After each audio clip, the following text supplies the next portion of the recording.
Pengalaman paling mengesankan dalam hidup saya.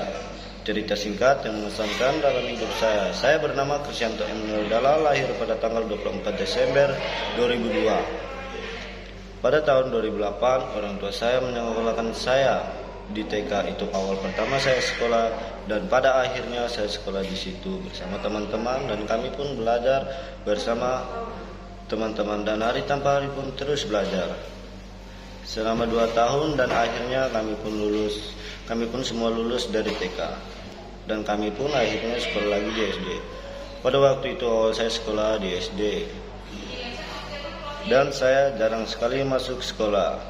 Saya lebih mementingkan ke kebun dibanding sekolah, dan pada saat pembagian rapot saya tidak naik kelas. Di situ saya merasa sedih, dan saya mengulangi pelajaran yang sama dibanding mereka yang mendapatkan pelajaran baru. Di situ saya merasa malu, dan saya belajar terus tiap malam agar bisa naik kelas. Dan pada saat pembagian rapot akhirnya saya bisa naik kelas. Di situ saya bisa naik kelas 2. Di situ saya merasa bahagia. Hari tanpa hari pun berlalu, kami terus belajar dan terus sekolah. Di situ saya tidak tahan kelas lagi. Saya terus sekolah sampai lulus SD, dan saya sekolah lagi di SMP. Awal pertama masuk di SMP saya sedikit merasa sedih karena tidak bisa sekolah karena umur 16 tahun, tidak bisa sekolah lagi.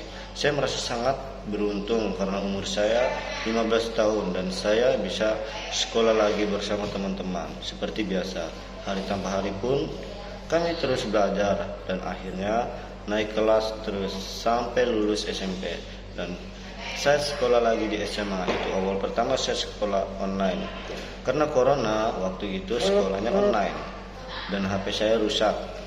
Saya tidak bisa daftar hadir, kerjakan tugas. Akhirnya saya minta bantuan terhadap teman sedekat saya agar bisa ikut sekolah online. Setelah saya merasa sulit, akhirnya saya memutuskan untuk bekerja supaya bisa beli HP. Setelah saya bekerja dengan lamanya 2 bulan, dan saya bisa beli HP. Dan setelah mendapatkan HP, saya berhenti bekerja.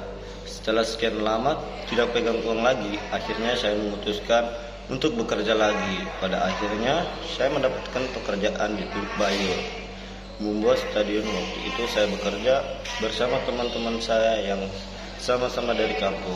Akhirnya kami pun bekerja. Awal pertama kerja di stadion ini, kami disuruh masuk ke dalam room untuk mengambil lem untuk membuat di pinggir lapangan. Setelah selesai ambil lem, kami pun memikul karet lagi untuk membuat di pinggir lapangan agar dia bisa menyatu dengan lem. Setelah selesai mengerjakan itu, akhirnya kami sekolah tatap muka, dan kami pun minta izin di kepala kerja untuk keluar dari pekerjaan ini. Kepala kerja kami pun mengizinkan kami keluar. Kami pun pulang untuk kembali bersekolah lagi.